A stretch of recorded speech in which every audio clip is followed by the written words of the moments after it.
کسی کی ٹوہ میں مت رہیے، کسی کے خلاف سازش مت بنیے، کسی کے خلاف منصوبہ مت بنائیے.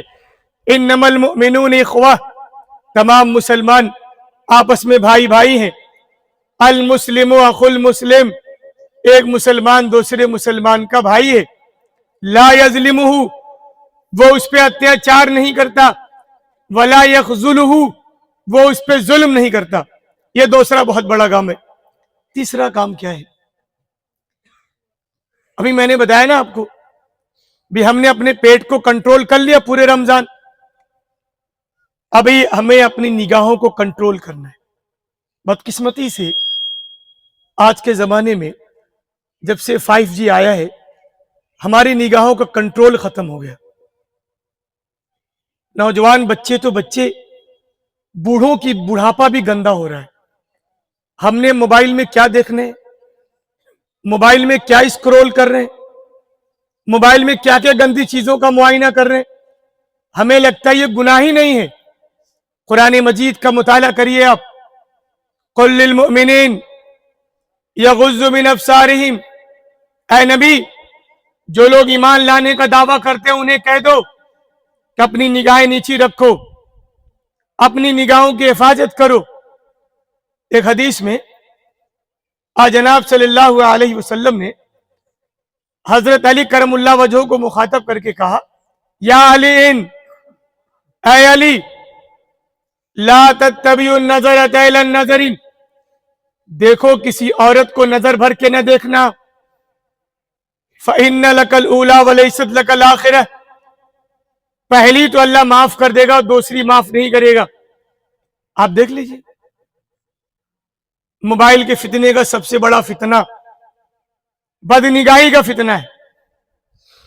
ہمارے نوجوان بچے پوری رات بیٹھ کر اپنی زندگی کے قیمتی لمحات کو موبائل میں گناہ کرتے ہوئے گزارتے ہیں. اور نتیجہ کیا ہوتا ہے؟ نماز پڑھنے کا من نہیں کرتا، مسجد جانے کا من نہیں کرتا. جو آدمی اپنی نگاہوں کی حفاظت نہیں کرتا، اللہ اس سے سجدے کی توفیق چھین لیتا ہے. یہ کتنی بڑی بدنصیبی کی بات ہے. آپ اپنی نگاہوں کو نہیں بچائیں گے، اللہ پاک آپ کو اپنے سامنے سجدہ نہیں کرنے دے گا. اکثر نوجوان کہتے ہیں کہ مولانا رمضان میں تو نماز پڑھنے کا من کر رہا تھا، لیکن اب نماز پڑھنے کا من ہی نہیں کرتا. عید کے بعد مسجدیں غیر آباد ہیں. آپ کو کیا لگتا ہے یہ مسجدوں کی بدنصیبی نہیں ہے، یہ علاقے کی بدنصیبی ہے، یہ گھروں کی بدنصیبی ہے، یہ امت کی بدنصیبی ہے، یہ آپ کی بدنصیبی ہے کہ اللہ پاک نے آپ کو مسجد میں جانے کا راستہ بھلا دیا. رسول اللہ صلی اللہ علیہ وسلم نے فرمایا، ما من مسلم ينظر الى محاسن امرات اول مرہ، ایک مسلمان، آپ موبائل میں کچھ دیکھ رہے ہیں، کسی لڑکی کی ویڈیو آ گئی، کوئی تصویر آ گئی، حکم کیا ہے؟ ينظر الى محاسن امرات اول مرہ ثم يغض بصرہ، آپ نگاہ نیچی کریے، اسکرول کر دیجئے. اور اگر ایسا کریں گے، آپ نگاہ نیچی کر لیں گے، اسکرول کر دیں گے، اللہ کے رسول نے فرمایا، آتا اللہ عبادہ، اللہ آپ کو عبادت کرنے کی توفیق دے گا. یجدو حلاوہ، اور ایسی نماز پڑھیں گے آپ نہ کہ سجدے میں جائیں گے سر اٹھانے کا من نہیں کرے گا. آج ہم لوگ سجدے میں جاتے ہیں تو گنتے ہیں، 3 بار پڑھا کہ 5 بار پڑھا، 7 بار پڑھا کہ 11 بار پڑھا. جب یہ مزہ ملے گا نا تو سجدے میں جائیں گے تو پتہ نہیں چلے گا کہ کتنے وقت تک سجدہ کر لی. تو مسلمانوں، میرے عزیزوں، یہ تیسرا بہت بڑا کام ہے. چوتھا اور آخری پیغام جو عید کا پیغام ہے، یہ رمضان کا مہینہ یہ صرف عبادتوں کا مہینہ نہیں تھا. یہ رمضان کا مہینہ یہ صرف بھوک پیاس کا مہینہ نہیں تھا. یہ تو ہمدردی کا مہینہ ہے، غم گساری کا مہینہ ہے، مانوتا کا مہینہ ہے، انسانیت کا مہینہ ہے، ہیومینیٹیرین کا مہینہ ہے. انسانوں کے کام آنا، مانوتا کے کام آنا، لوگوں کی ضروریات پوری کرنا، یہ رمضان کے مہینے کا سب سے بڑا پیغام ہے. آپ عید کی نماز پڑھنے آئے. عید کی نماز پڑھنے سے پہلے آپ نے ایک اور عبادت کی. عید کی نماز پڑھنے سے پہلے آپ نے ایک اور عبادت کی ہے. پتہ ہے کون سی عبادت؟ آپ نے صدقہ فطر ادا کیا ہے. کیا لاجک ہے اس کی؟ کیا ضرورت ہے اس کی؟ جو آپ کے محلے میں، آپ کے گاؤں میں، آپ کے علاقے میں اگر کوئی غریب ہو جس کے پاس کوئی کمانے والا نہیں، آپ اسے صدقہ فطر نکال کے دے دیں تاکہ وہ بھی اپنے بچوں کے لیے کپڑے خرید لے، اپنے گھروں میں سوئیاں بنا لے، عید کی خوشیاں منا لے. تو یہ بہت بڑا پیغام ہے مسلمانوں. صدقہ فطر ایک ایسی عبادت ہے جس کا تعلق انسانوں سے ہے. اللہ کو کچھ نہیں دینا. صدقہ فطر مسجد میں نہیں رکھنا. صدقہ فطر مسجد کے ڈبے میں نہیں ڈالنا. کہاں دینا ہے؟ غریبوں کو دیجیے، لاچاروں کو دیجیے، مسکینوں کو دیجیے، یتیموں کو دیجیے، بیواؤں کو دیجیے. میں رسول اللہ صلی اللہ علیہ وسلم کے ایک واقعہ بتا کے بات ختم کروں گا. ایک بار کا واقعہ ہے. عید کا دن تھا، جیسے آج عید کا دن ہے نا، عید کا دن تھا. مدینہ کے سارے بچے، بچوں کی عید ہوتی ہے، مدینہ کے سارے بچے عید کی خوشیوں میں شامل تھے. بچے کھیل رہے تھے، کود رہے تھے، مستیاں کر رہے تھے. دنیا کے سرتاج، سرور دو عالم، رہبر انسانیت، خاتم الانبیاء، نبی پاک علیہ الصلوۃ والسلام مدینہ کے ایک گلی میں جا رہے تھے تو دیکھا کہ ایک چھوٹا سا بچہ اپنے گھر کے باہر چپ چاپ اداس کھڑا ہے. رسول اللہ نے جب اس بچے کی شکل دیکھی تو ان سے رہا نہیں گیا. بچے کے پاس گئے، کہا بیٹا کیا بات ہے؟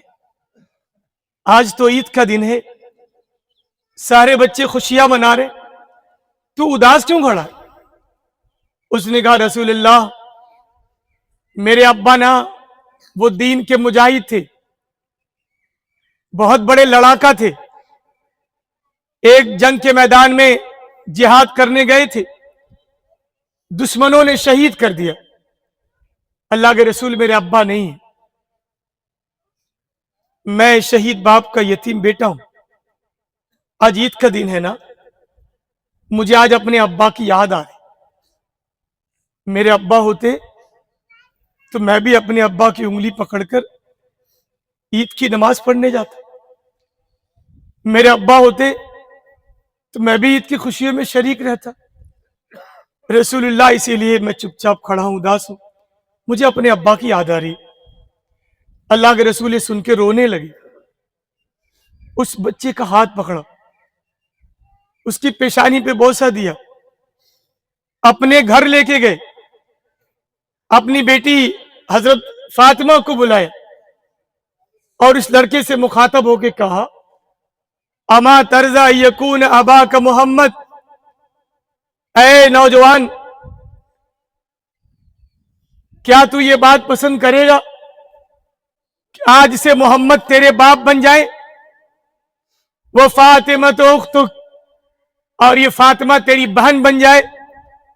اس نوجوان نے کہا رسول اللہ اتنا پیارا سودا مجھے منظور ہے، میں محمد کا بیٹا بننے کو تیار ہوں، میں فاطمہ کا بھائی بننے کو تیار ہوں. نوجوانوں، مسلمانوں، اللہ کے ماننے والوں، نبی کی یہ سنت ہمارے ہاں مردہ ہو رہی ہے. اس سنت کو زندہ کریے. نکلیے عید کے دن، یتیموں کو تلاش کریے، بیواؤں کو تلاش کریے، فقیروں کو تلاش کریے، محتاجوں کو تلاش کریے، یتیم بچوں کے سر پہ شفقت سے ہاتھ پھیریے. ان کو آپ کی محبتوں کی ضرورت ہے، ان کے آپ کی پیار کی ضرورت ہے. تو میرے گاؤں والوں،